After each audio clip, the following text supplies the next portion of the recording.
Thanks for getting up early on Sunday morning, third day of Epic Hope Conference. I'm pleasantly surprised to see so many people here this morning, bright-eyed and bushy-tailed. All right. All right, so this morning, I'm going to give a presentation called Go Hack Yourself. If you didn't read the little blurb in the handout that we got when we came in, this is going to be talking less about being a cyborg and more about how you can change yourself, change your habits, change your mind, change your body, using an ancient science called yoga. So yeah, less about implanting things, but maybe I'll implant some thoughts and ideas into your head today. A little bit about myself. My name is Mike Hernandez. I work at Etsy. I'm a software engineer. I'm also a yoga teacher and a hacker, of course. During my days at Etsy, I have to come up with creative solutions, sometimes hacks, sometimes well thought out and methodically written programs. But I like to think that my greatest hack is me. I'm standing here before you now as a speaker at a conference, as a software engineer. A few years ago, I was out of shape. I had a job that I hated. I was just kind of, I don't know, I felt less than average. I didn't feel like I was being my best self. I was just kind of going through the motions, just getting up and eating and going to the bathroom and kind of just going to this workplace and coming home and just not being happy at all. Life didn't seem so great. There were a few little glimmers of real happiness, and then the rest of it just seemed kind of crap, to put it bluntly. But I was able to transform myself, and I'm going to talk to you about how you can do the same thing. So first, I'm going to describe a little bit about yoga. All right, so this guy up here, Dalsim from Street Fighter 2, not a real yogi, particularly because of all the violence that he enacts against people. But when people hear yoga, they get a lot of different ideas, right? Some of us maybe think yoga fire. Some of us think like, oh yeah, it's all like the namaste and like the stretching and that kind of stuff. Some people, they think like, oh yeah, it's those crazy guys in India and they can sleep on a bed of nails and they can hold their arm up in the air for like 10 years at a time. Yoga is actually, it's a little bit of all of those things, except for the yoga fire. But it's more, how can I put this? It's less of the stuff that you see in mainstream media, imagine that, and more about how you can change your life and how you can be the best person that you can be. Now I call it an ancient science. It actually is a science, right? So part of it is sort of religious. There's a lot of Hinduism in yoga, but you can kind of leave out a lot of the mythology and a lot of the sort of kind of stuff that's really weird for a lot of people, and you can really focus on the very practical aspects of it and really make a lot of change, right? You don't have to adopt a new religion. You don't have to adopt any religion, but you can practice yoga, including meditation and breathing exercises and physical exercises, and see great results. All right. So focus and concentration. It's something that our minds can do. You may have had moments where you can concentrate and actually do some really cool things. You may have had times where you needed to concentrate and you found that you could not concentrate. Maybe if you're taking a test and you're thinking like, oh wait, I know I studied this, but your mind just goes blank. Maybe you're giving a presentation in front of a bunch of people on Sunday morning and you forget everything that you're gonna say. No, I'm not gonna forget everything I'm gonna say. But the thing is, like, focus and concentration is something that's really special about our minds. I'm not sure that other animals can do it. We can see like some monkeys and stuff, they can kind of work with tools and they have these looks on their faces that looks like they're concentrating and kind of looks like they're thinking really hard. But it's something really special about humans that we can concentrate, and if we put our minds to something, we can do some pretty cool stuff. We're all hackers here, so if you think about some of the coolest things that you've ever done, some of the coolest things you've ever made, you wouldn't be able to do that without concentration, right? But it seems like now concentration, like it's so hard for a lot of people. And the more people you talk to, the more you find that it's very common for people to say things like, oh yeah, well I have ADHD, whether or not they've been diagnosed by a doctor or they just self-diagnose themselves. It's like, oh yeah, well, we're in the ADHD generation or the ADD generation. Everything has to happen fast. People can't listen to one song that goes on for more than 3 minutes. People read 20 pages of a book and then, nope, can't, gotta switch off. Everything has to come in bite-sized chunks, because people can't pay attention. And it's become sort of the norm. And I don't think that that's great. I mean, I understand that it's difficult to concentrate. I understand that there's a lot of external factors and internal factors that make it difficult to concentrate. But I think that as a norm, it's something that we can do better at. And we don't have to accept that just because no one can concentrate because of all these different things, that it's okay, that we shouldn't try to work on our powers of concentration. Because we really can do amazing things if we put our minds to it. All right.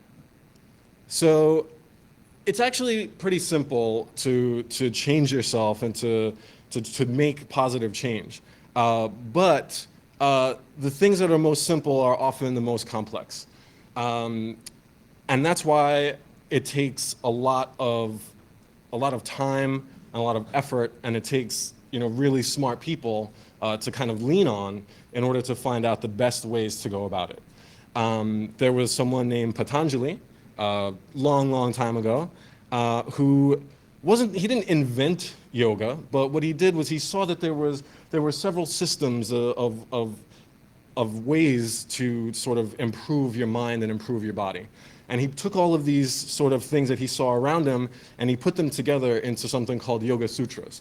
It's just an ancient Indian text that describes a very clear series of steps that you can follow, and at the end of which you should be, the best person that you could be, the best human that you could be. They're really, the sutras are really compact. Sutra is it's like an aphorism.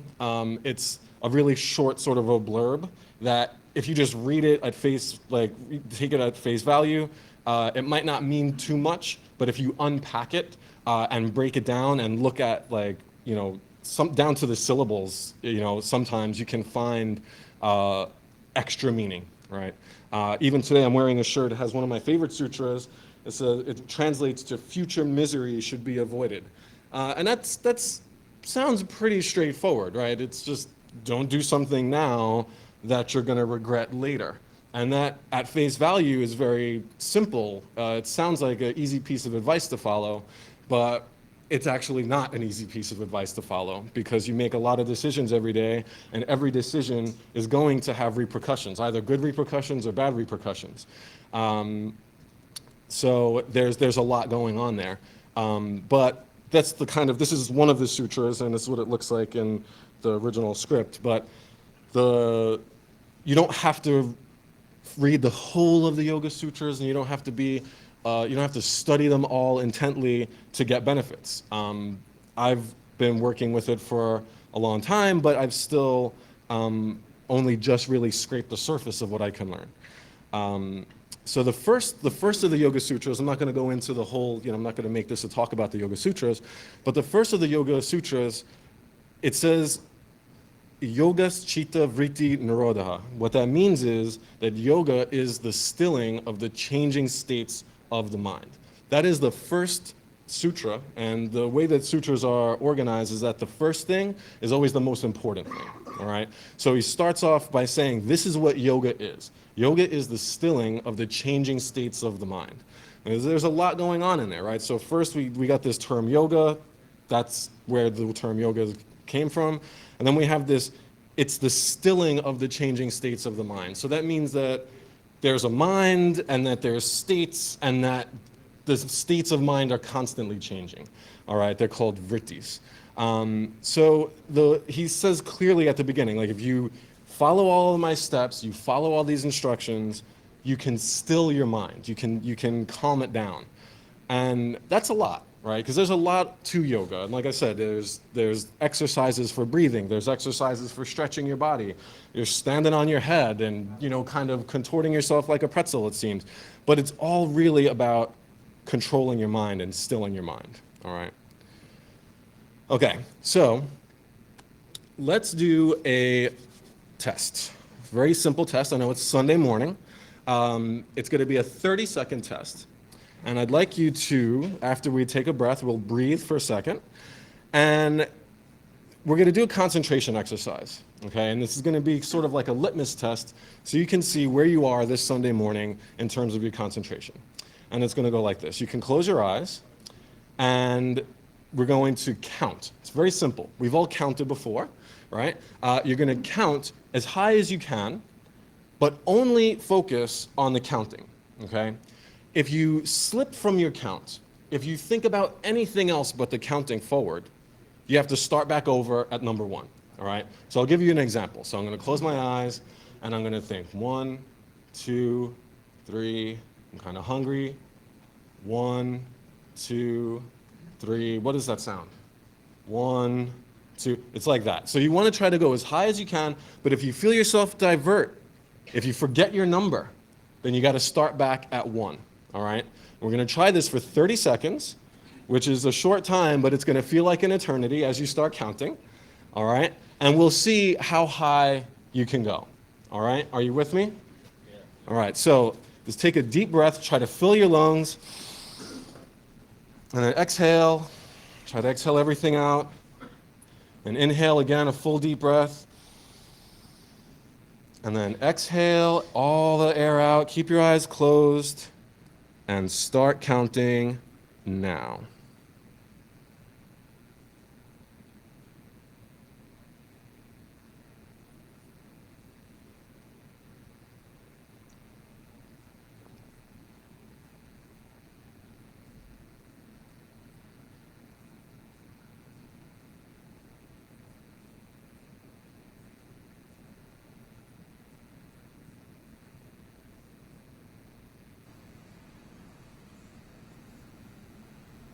And that's 30. All right, so show of hands. I can't really see because there's a light in my face, but show of hands, who got up to in the 50s? Anyone? 30s? 20s? Okay. Who couldn't get past 10? Okay. So you see how if with practice you can go farther and farther and farther, okay? The calmer you are, and the more you can really just try to stay focused, the farther you'll be able to get in counting, okay? Now you can try this with your eyes closed. For some folks, when your eyes are closed, you start to see different stuff, depending on what drugs you've taken that time. And I'm kidding. But you can also try this with your eyes open. If you have like a blank wall, this is written up in some places as a blank wall staring exercise. And that's sort of a next step. If you can get it with your eyes closed, and you can try it with your eyes open and staring at a blank wall. You don't want to stare at something that has a contour or detail, because you're going to start to look at, oh yeah, there's cracks on the wall, and like, what's that thing there? And you'll find yourself easily distracted, okay? But it's a good exercise to practice to just calm yourself down, even if you just take 60 seconds or even 30 seconds. But if you can start with 30 seconds and work yourself up to 5 minutes, you take 5 minutes a day and you work on this, you're going to start to see improvements. You're going to want to try 10 minutes, all right? And you don't have to just count. You can just kind of think of something else, but the counting kind of gets you there, right? If you have trouble sleeping, this is a great exercise. You can imagine the sheep jumping over a fence or not. If you find the sheep are distracting, you can just count and focus on the counting, okay?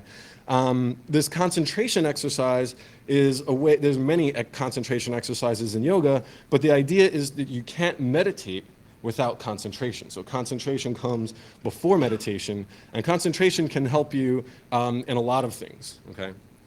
All right, so up here I have a picture of Swami Shivananda. The kind of yoga that I practice is called Shivananda yoga, and he is the main guru. He's passed away some time ago. But this is one of his quotes up there. He says, to put your heart, mind, and soul into even the smallest acts. This is the secret of success.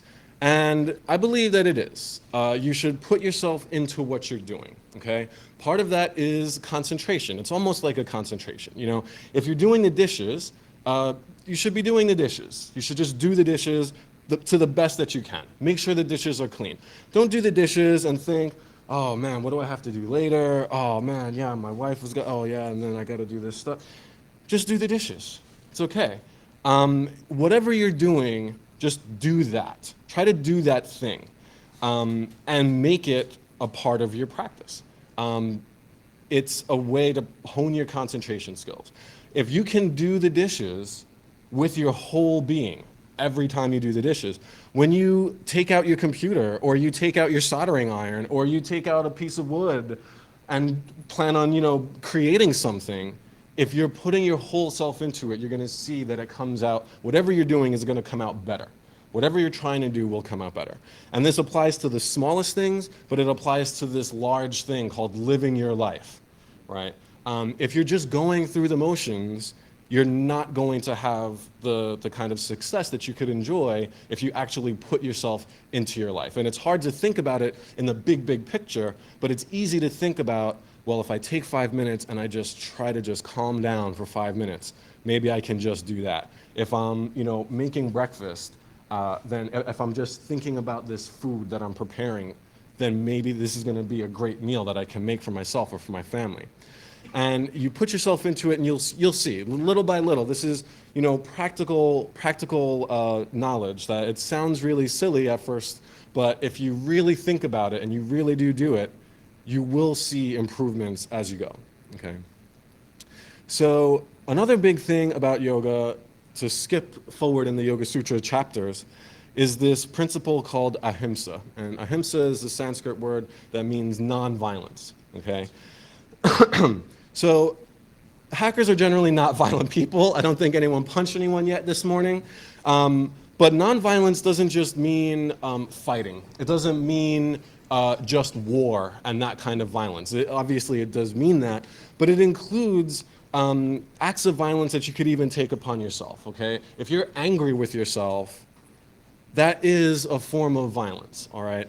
And the more angry you are, the more violent that thought is. If someone cuts you off, you know, and I'm not perfect, I get road rage when I'm on my bike and someone cuts me off, I'm like, what are you trying to kill me?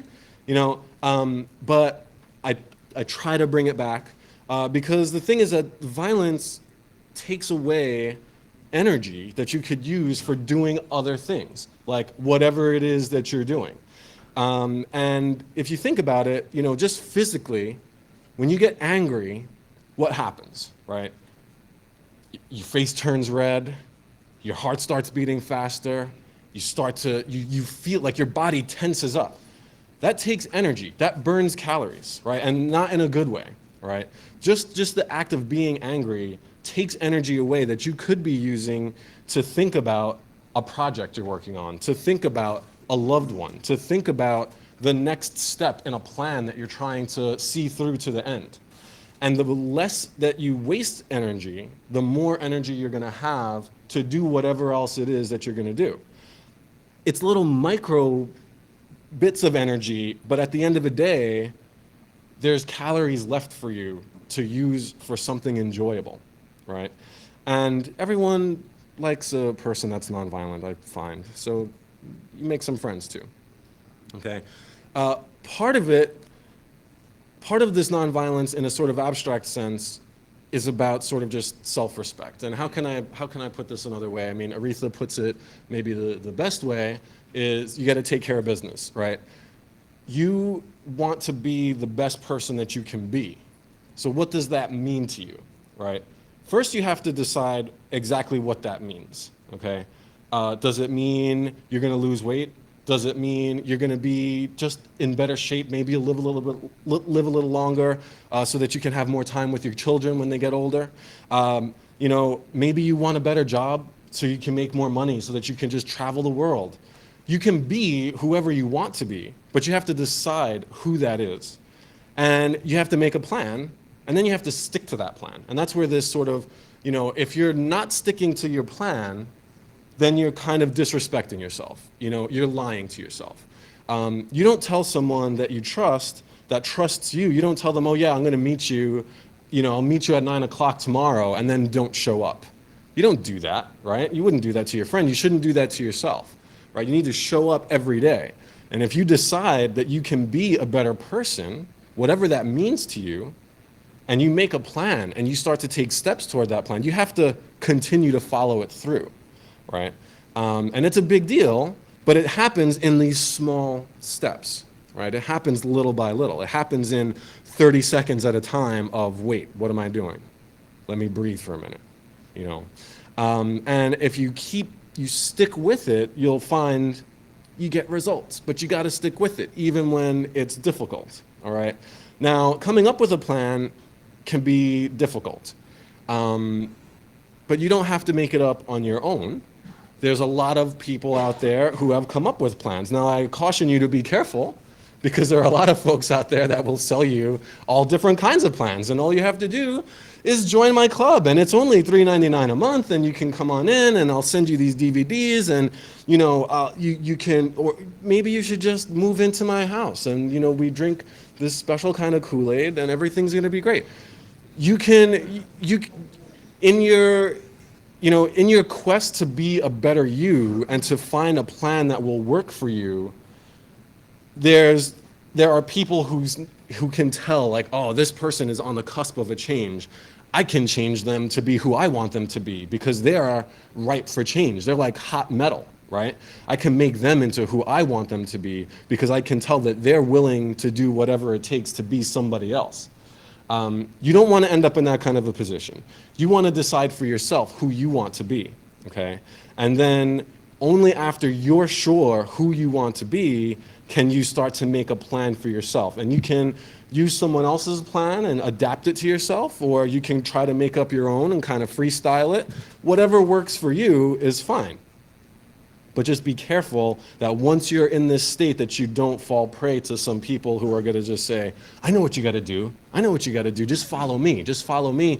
You just have to sign over some of your money. Don't worry about it. It's cool. You've read about Scientology. It's great. Right? Personally, I found a plan. This is a guy named Swami Vishnudevananda, right? So he found Swami Shivananda. I'm not going to go into the whole long story of how Shivananda Yoga started, but he was looking for a way to change. He was in the army, Swami Vishnu, in India. We call him Swami Vishnu because Swami Vishnudevananda is very long, so we just call him Swami Vishnu. He was in the army and he was thinking, this is kind of cool. Like, I have a good job and I have a good life, but I feel like there's something missing. I feel like there's not everything that I want here. And he was kind of just like looking down, and he noticed where he was sitting, he looked down, and in the garbage can there, he saw some pamphlets from Swami Shivananda's. And one of the quotes on there said, an ounce of practice is worth a ton of theory.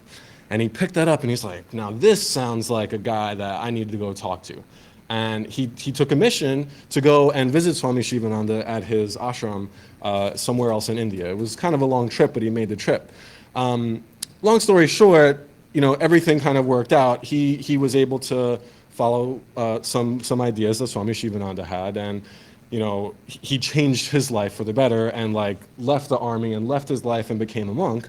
You don't have to become a monk. That's who he decided he wanted to be. But one of the things that he did through his change was he synthesized all of Swami Shivananda's teachings into what is now called Shivananda Yoga. And it's a 5-point plan. Nice and easy. So it starts with proper exercise, proper breathing, proper relaxation, proper diet, positive thinking, and meditation. Okay? All of the different things that you can do in yoga, that are good for you, right? He synthesized them into these 5 points. So everything goes back to these 5 points. So first of all, proper exercise. Obviously, to a yoga teacher, yoga is proper exercise. Okay? But you can do any kind of exercise that you feel you need to. But you have to exercise. You got to get out there. You got to walk around. If you want to play Pokemon Go, play Pokemon Go. It'll get you walking around. Do it, right? You want to try just doing some calisthenics in the morning. Whatever you got to do. It can be 5 minutes of exercise. If you don't have any exercise now in your plan, in your daily routine, add 5 minutes. Get up 5 minutes earlier and just jump around for 5 minutes, right? eventually you're going to increase that, because once you start to feel good, you're going to say, you know what, that 5-minute thing, I bet you if I did that 10 minutes and I added some sit-ups, or maybe if I took a bike ride and then did this, as you build it up, you're going to see that you start to feel better and better and better. But it's every day. The thing is, every day is the key. 5 minutes a day is better than 2 hours on Saturday and then never exercising again. 10 minutes a day is even better. 30 minutes a day, hey, now you're getting somewhere, right? An hour a day is like you're going to transform, right? But the idea is proper exercise should be something that feels good to you, something that does not hurt, okay? And something that you can do consistently daily, okay? Proper exercise, like I said, is not, I'm going to go to the gym and I'm going to kind of just stand there and look at myself. Look at that. That's not proper exercise, right? You actually have to do something, right? And you have to feel good. You don't want to, it's not about a fashion show, right? It's not about like just kind of showing up to the gym and then leaving, right? It's about doing it. That's the proper part, okay? So then the proper breathing, okay? Now yoga has a lot of breathing exercises. They're called pranayama, but you don't have to do advanced breathing exercises to have proper breathing. What you need to do is you need to breathe completely. And most of you, I can tell right now, I can tell you that most of you are probably not breathing completely. You're probably using about half or maybe even 25% of your lung capacity. And that's just the way that we are. It's just the way that we breathe. It's hard to just suddenly walk around. You don't want to walk around like that. You'll get dizzy, trust me. But try to breathe deeper. Try to exhale more, right? Even if you just focus on exhaling, your body will inhale, right? Your body will breathe on its own for the most part. It knows how to do that, right? Thanks to the magic of science. But if you force all of the air out and you exhale all the way, you're going to have more room for more air, right? And depending on where you are, more air in your lungs is going to be better. I recommend not trying deep breathing exercises out in front of the hotel, because there's people smoking out there. There's this crazy gross smell. I don't know what it is, but you want to breathe deep, right? And the more that you breathe, the more energy you're going to have. Your body needs the stuff that's floating around in the air, specifically, the oxygen, right? And it needs to get rid of stuff as well. Like your respiratory system is really important to you. The fact that you do it on your own without thinking about it means that we mostly take it for granted. But don't take it for granted. Think about it. Breathe, right? Breathe fully. And if you have the time, do breathe completely in and out. Not too fast. If you get dizzy, slow down. But focusing on your breathing is really important. And that's why it's the number 2 thing. So the first thing is exercise, and the second thing is breathing. You should breathe while you exercise, though. Make sure you do that. Okay, proper relaxation. Okay, so one of the things about Shivananda yoga that a lot of people who are already into another kind of yoga, they don't really like this part for some reason, is that in Shivananda yoga, we take relaxed breaks a lot. Okay, between every set of exercises or every asana that we do a special asana called the corpse pose. It's called Shavasana. And it's important to relax, okay? We relax a lot because when you relax, your body can kind of figure out, okay, like what was just happening? Okay, let me just put everything back in order. There are different ways, like you can go online and you can read about what happens. Like you have to take a rest day. Right? If you decide to do P90X, right, because you bought the DVDs or you downloaded them somewhere, whatever. Even in P90X, which is like a super kind of like boot camp exercise, you have to have a rest day, right? Tony Horton will tell you, you got to rest, you got to relax, because you got to let your muscles build, right? Because you break them down when you're working out, and then they have to rebuild, okay? You can't just keep working. You do have to relax, and as part of your exercise, you should relax. If you're going to run a mile, it's okay to take a break halfway through. It's okay to take a break every, few hundred feet if you have to. But you do need to relax, okay? Outside of exercise, daily, you should try to relax. Before you go to bed, you should not be on your phone checking on social media. You should not be on your phone looking at the news. It's only going to give you nightmares. There's nothing good on there. I mean, maybe there's baby animal pictures online. That's helpful. But you want to just forget about the outside world and just focus on yourself and remember what you're trying to do. Because remember, this is part of a plan for you to be the best you that you can be. So if you're thinking about, okay, so, today I did good.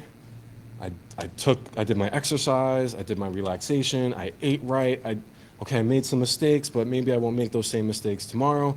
Just think about your day. Don't think too much about tomorrow. I mean, think a little bit maybe, but don't worry about tomorrow. Don't worry about 5 years from now, and don't worry about mistakes that you made, but just kind of go over your day. You don't need your phone for that, really, right? And you definitely don't want to go to sleep with like the television on or like that kind of stuff. It's just not going to let you relax. You need to relax totally. And if you have small children at home, that's going to be difficult, but it's okay. You can make it happen, okay? You can find a way to relax a bit. You just have to relax and kind of keep one eye a little open. My friend is a single mom. She's doing what she can. I'm trying to tell her, if you can relax for a minute, do it. If you can take a nap with your daughter, take the nap with her. You need a nap too, right? You can't go 24 hours a day at full speed. You have to relax. If you don't relax, you start to see the downsides of not doing all of this stuff, in the long term especially. All right, so proper diet. It's just so much junk food around today. I'm not gonna go too much into diet. You know what a proper diet is, all of you. You know you should eat vegetables, come on. Eat vegetables, eat fruit. That's all I'm gonna say about that, all right? I'm a vegan, I'm not gonna tell you to be vegan. You don't have to be vegan. You don't even have to be vegetarian. You can eat meat and be healthy. But you can't just eat chicken wings and fries and call it a meal. You gotta have something green in there, right? Try to eat different colored vegetables. And I'm gonna shut up because I can go off. This could be a whole presentation about diet. Okay, and then positive thinking, right? Trying to think about the good that you can do for yourself and for the world, okay? Trying to remember that even though people are getting killed right now, probably someone's dying, people have disease and there's hurt and there's pain, but there's you. You can make a difference, starting with yourself. Try to put a positive spin on it. It doesn't mean ignore. It doesn't mean close your eyes and stick your head in the sand. It means find the positive aspects of things to think about. And if you can stay focused on the positive, you will feel better overall, okay? And so all of these things, all of the things that I try to do as part of my yoga practice all come down to these 5 points in one way or another, okay? All right, so I put this slide up here because it's really important to know that when you start working on this plan, after you've decided to change yourself, it's gonna take time, okay? It's not gonna happen overnight. It's not gonna happen in a month.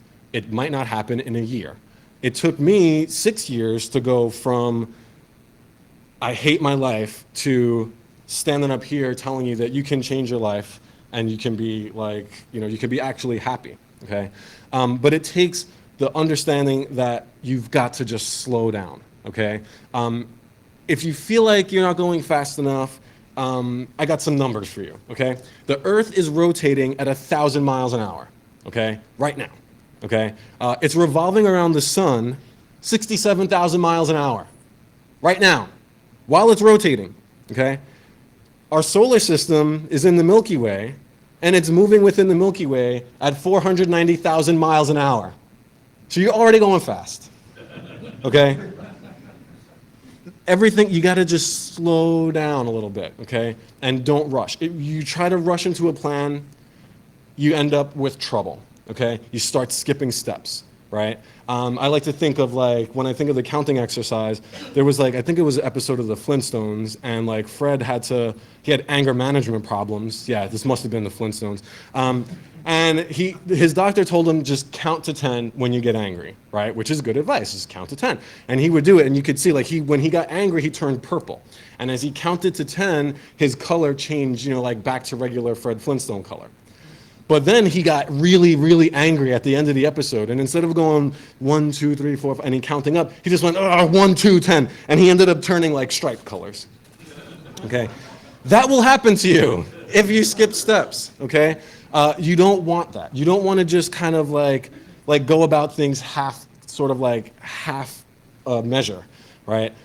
You want to give yourself all of the attention that you deserve. And that means taking time and not skipping steps. And like eating, like when you say, oh yeah, well, I'm supposed to eat right because that's part of my plan, but I'm kind of busy right now, so I guess I'm just gonna have this Mountain Dew, and because it's green, so he said eat different colored stuff, so I mean, when I was in high school, kids in my class would drink orange soda because they were like, it's orange, it's like orange juice. That's not true. It's not true. But you don't try to look for shortcuts. That's another place where these other guys will come in and they'll say, oh, you want a quick way to do it? Come with me. You've been trying to change? I know a quick way. You just got to take this pill. Everything's going to be fine. Everything's going to be great. When you try to make shortcuts, you start to screw up in different ways, and the repercussions from the shortcuts turn out to be, it's like there's nothing more permanent than a temporary thing, right? You're like, I'm just going to do this for now, and then that becomes your new mode, right? So take your time. Do the right thing that you know is right, even if you know that it's a challenge. And it's easy for me to stand up here and tell you this stuff, but I can tell you I'm not perfect. I make mistakes. But overall, my graph of happiness is kind of like steadily upward trend, okay? And it's by following these principles. Okay, so now I'm going to say some horrible, horrible things about this thing up here. Does anyone know what that is? Yeah, of course you do. Of course you do. Okay, I want to talk to you about caffeine and caffeine addiction. Yeah, I know. Part of slowing down means maybe you need to think about the amount of caffeine that you're taking into your body every day. Now, some caffeine, sometimes it's good, depending on how you get it. Maybe some coffee has antioxidant properties. There's different kinds of studies tell you all this stuff. I mean, I'm not saying that you should never have caffeine ever again. However, caffeine addiction is real. I know, because I quit caffeine and my body went through hell. I had headaches. I hated everything. I didn't want to do anything, okay? And I realized, wait, this is just because I'm not putting this substance into my body that wasn't there before. I wasn't born with this. I don't need this in me. But I started putting it in me because everyone was doing it. My mom drank coffee every morning. Everyone around me was drinking coffee, drinking Red Bull, drinking Club Mate, drinking. And it's just it keeps you up, right? It can be a great performance enhancing drug. It can help you. If you're doing if you're a performance athlete, you have some caffeine before you race, it's gonna help. It is. But if you drink caffeine every day, or you're using caffeine soap and absorbing it into your skin, or you're drinking caffeine water and swallowing caffeine tablets, and you're tricking yourself is really what it is, right? That's the way caffeine works. It's you get tired, your body gets tired, and there's these points in your brain where there's this neurochemical, and it's supposed to be absorbed that says and it lets your body know that it's tired. But when you drink caffeine, the way caffeine kind of plugs in to those receptors, it blocks all of that stuff that says you're tired. So your brain is tired? What's tired? I don't know anything about tired. You don't know because the caffeine kind of plugged itself in, right? And what makes you drink more and more caffeine, to build up the tolerance, is that your brain figures out, your body figures out that these receptors, that for some reason they don't seem to be working. It doesn't really know why they're not working. It just knows that they're not working. And so it makes more. And so then you start to feel tired because Your brain's doing what it's supposed to. Like it's just working. So then you drink more caffeine and it fills up those new ones. And then it makes more. And then you drink more caffeine and it fills up new ones. And then you're drinking 3 or 4 or 5 cups a day, right? Which I was, I mean, the coffee at work is free. They love me to drink coffee because it keeps me coding, right? But the problem is that when you're ignoring your body's trying to send you a signal, right? If your body's telling you you're tired, it means you're tired, okay? And that's okay. Take a nap. Eat healthy food. Try to get more sleep. You'll find more energy, your energy will increase more and more as you train your body to use the energy as you need it, okay? This is blasphemy, I know. But you can actually be just as alert, you can be just as awake, you can do just as good work without caffeine. I know. You can do it though. You can. You can. And I'm not saying never have caffeine. It's not like it's crack and heroin and stuff. It's not gonna put you in rehab, but you'll have more energy. So the best thing about having like real energy instead of like this kind of like, don't worry, brain, you're not tired, just have this, is that it lasts longer, okay? It feels better. It doesn't feel like you're kind of disconnected from the world because like your brain's like, what's all this? And when you're tired after a spurt of energy, you're just tired. You're not like tired and you're crashing, right? Especially if you have like a sugary drink like Club Mate or like coffee with tons of sugar or like Red Bull, because then you're getting, the caffeine plus all the sugar. So then you get a caffeine crash and the sugar crash, and then you're just destroying your body little by little, right? Just trust me on this. You can actually do it. It just takes practice. I would encourage you to not go cold turkey because it will hurt.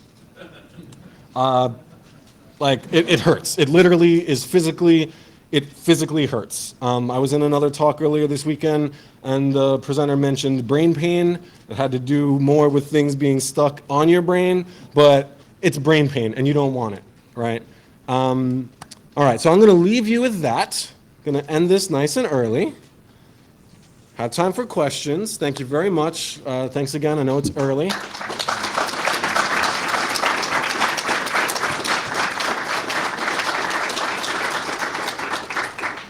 If anyone has questions, yeah? Could you demonstrate and have us do some relaxation exercises if you like?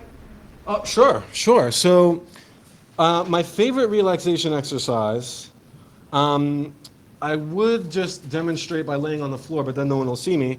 But my favorite relaxation exercise is to lay on the floor with my arms out, so about 45 degrees, my legs out about 45 degrees, and just try to not use any muscles at all. Try to relax every muscle, okay? This is called Shavasana. You close your eyes and you breathe and you focus on your breath, okay? Now, once you kind of have your breath is kind of a rhythm, then you mentally suggest to yourself that all of your body is relaxing, okay? And you start at your toes and you tell yourself, my toes and my feet and my ankles are relaxing. And it sounds crazy, but as you think of your body relaxing part by part, it actually helps. It actually relaxes more. And by the time you get to your head, you're gonna feel the change, right? And you can even, as you get up to your head and you wanna keep going, you can think of your internal organs as well. And you can think, my stomach is relaxing, my spleen is relaxed, whatever. You could think of all of it, but eventually you just have to be relaxed and just be that way for as long as you need. You might fall asleep. It happens a lot in yoga classes. People get into the Shavasana pose and then they fall asleep immediately. It's better if you don't fall asleep because sleeping and relaxing in a conscious state are different. If you can relax while you're conscious, your body can learn to relax while it's conscious. That's important because most of the time you're conscious, I think, so you should be able to relax yourself while you're conscious. And if you can only relax while you're sleeping, that's great, but you need to be able to try to relax while you're conscious, because that's when you're stressed, right? That's when you really need the relaxation to kick in. And if you practice it, when you're under duress, you'll be able to say, wait, I need to relax right now. Now I can make good decisions. Okay? Yeah. You mentioned positive thoughts. Yeah. I believe you are aware of the concept of bhakti. Yes. Bhakti, how you connected this love, creation, devotional towards normal meeting people. Towards meeting just people in general? To bring the bhakti in the common room or in the internet. Yeah, so the question involves bhakti, so I'm going to explain what bhakti is. So bhakti is it's a kind of yoga, it's the yoga of devotion, okay? And that's part of where yoga and sort of religion and spirituality kind of start to come really close, and I intentionally left that out of this talk to keep it kind of not so religious-y and weird for people, but you can be devoted and an atheist at the same time. But what you need is to have a sort of cultivate love, right? It's hard to talk about love of everyone without it sounding like kind of foofy and like weird. But if you can think about love that you have for yourself and think, why am I trying to change myself? Why am I trying to be a better person? It's because I love myself, that's why. And you can think, hey, this guy, maybe he's trying to be the best person he can be too. Maybe they're trying to be who they want to be, and they're just struggling today. And the reason why they stepped on my shoe is because they're just concentrating on what they're concentrating on, and they just didn't notice me. I'm not going to get angry. And that, in a way, is like expressing love towards someone. Not getting angry at someone for something silly, right? Someone at work says something during a meeting, maybe they didn't mean it. Maybe they're a mean person, okay? But you don't have to start judging them, and you don't have to start thinking like, yeah, you know, so-and-so, I hate it when they come to these meetings. You need to think more of on the positive aspect of like, you know, maybe they're going through something. It's not your problem, but maybe they're going through something.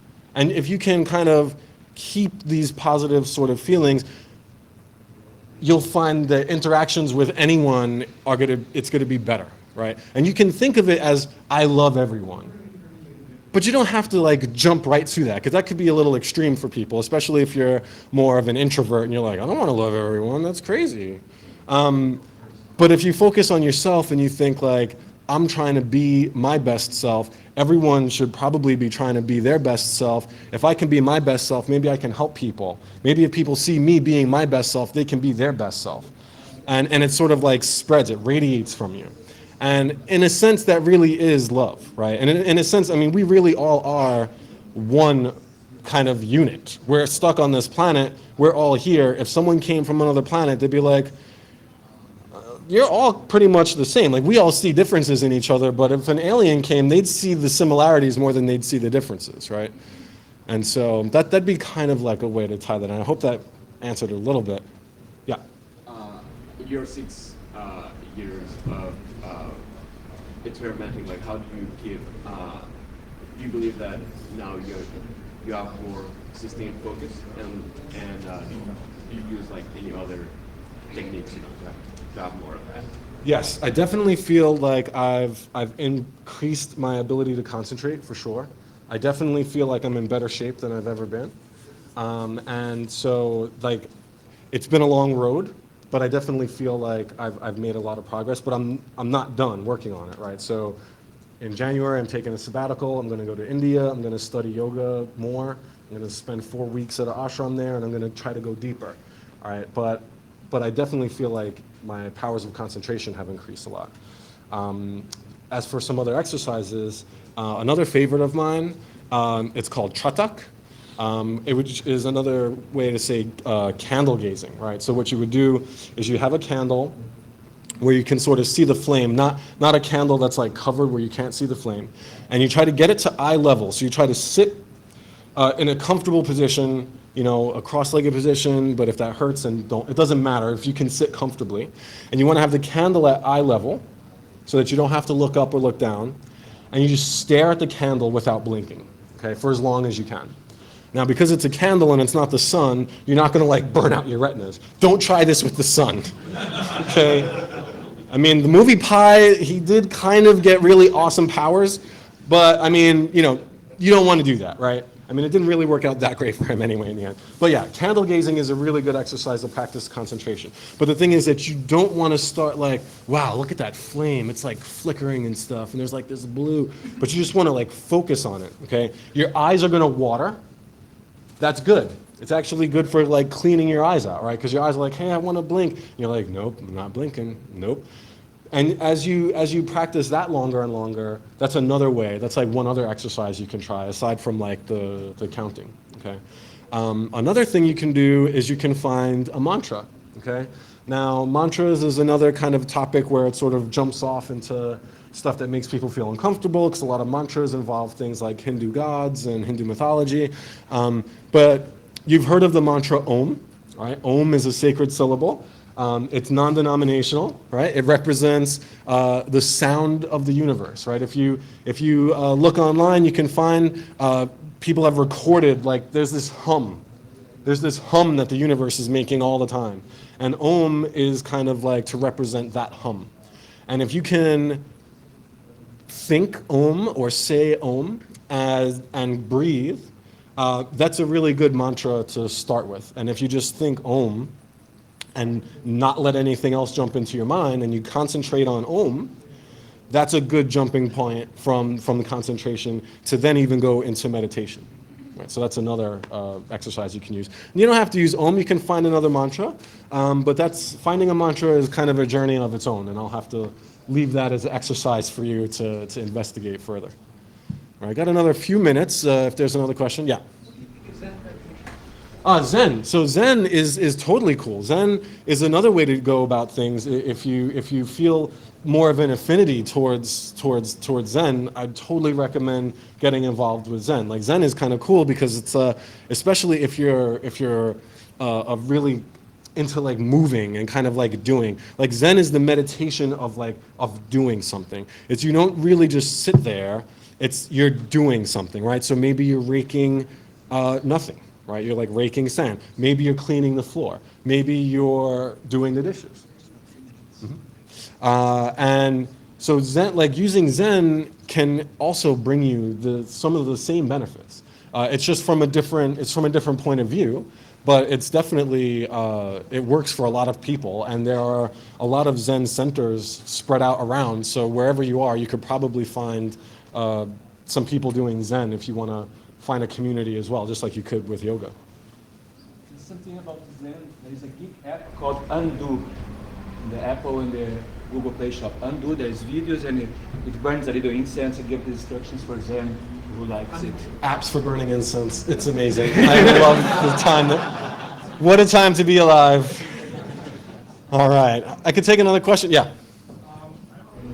I don't know how you think about it, but a lot of these techniques are being sold as just plain old stress reduction and stuff like that. It's kind of like commercialization in a way of just coping with life. But the way you practice your study also a way of fundamentally changing.